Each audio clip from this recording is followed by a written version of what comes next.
નીતિ ઘડનારા લોકોનો ન હોવાના કારણે, મહત્વની ભૂમિકામાં આપણા લોકો ન હોવાના કારણે આજે આ પરિસ્થિતિ આપણી છે. ત્યારે અમે અગાઉ પણ કીધું છે ને આજે પણ કહીએ છીએ, જ્યાં સુધી આદિવાસીઓને પોતાનું સ્વતંત્ર શાસન નહીં મળે, સ્વાયત્ત રાજ નહીં મળે, ત્યાં સુધી આપણે આવી જ રીતના લડવું પડશે, સંઘર્ષ કરવું પડશે, ચાલવાનું છે. ત્યારે સાથીઓ, અમે અગાઉ પણ કીધું છે ને અમે પૂરા ગુજરાત, રાજસ્થાન, મહારાષ્ટ્ર અને મધ્યપ્રદેશમાં પણ જઈએ છીએ.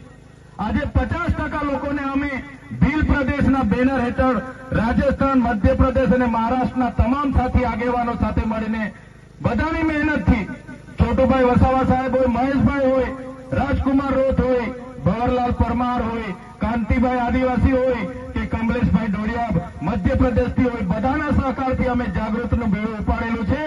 આવનારા દિવસોમાં દેશનું 29મું રાજ્ય ભીલ પ્રદેશ આપણે બનાવવા માટે આગળ આવવું પડશે. આજે 50% લોકો જાગી ગયા છે. પોતાની પાર્ટી, પોતાનું સંગઠન, પોતાનું ધર્મ સંપ્રદાય ઘરે મૂકીને ભીલ પ્રદેશની માંગ સાથે સહમત બન્યા છે. ત્યારે આવનારા દિવસોમાં પણ આ ભીલ પ્રદેશની લડતને આગળ જવા માટે, આગળ ધપાવવા માટે આગળ આવવું પડશે. ત્યારે જ આપણો ઉદ્ધાર થશે એવું અમે સ્પષ્ટ માનીએ છીએ.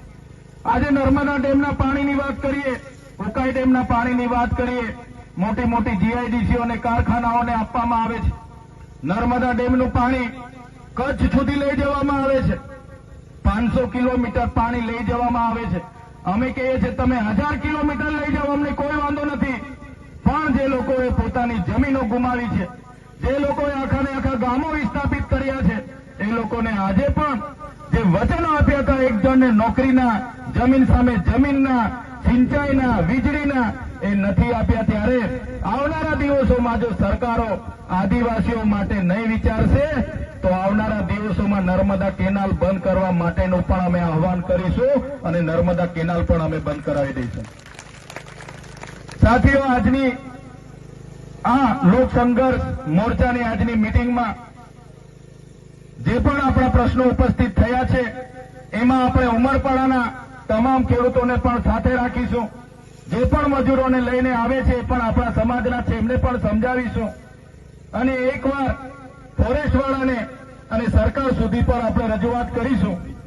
પછી પણ નહીં માનશે તો અમે પણ તમારી સાથે આવીને તમારા વિસ્તારમાં ઉભા રહીશું. એ લડતને ક્યારે આપણે પાછી પાણી નહીં કરી. આપણી જમીન છે, એ જમીનને આપણે બચાવીશું.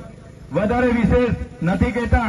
આગળ પણ એક વ્યારા ખેડૂત સંમેલન છે, એમાં પણ મારે હાજરી આપવાની છે. ત્યારે આજના આ કાર્યક્રમમાં લોક સંઘર્ષ સમિતિ વતી અમને તમામ આગેવાનોને અહીં પધારવા માટેનું આમંત્રણ મળ્યું, અમારું સ્વાગત કર્યું, સન્માન કર્યું અને અમને બોલવાની જે તક આપી છે એ બદલ તમામ આયોજક મિત્રોનો અમે આભાર માનીએ છીએ.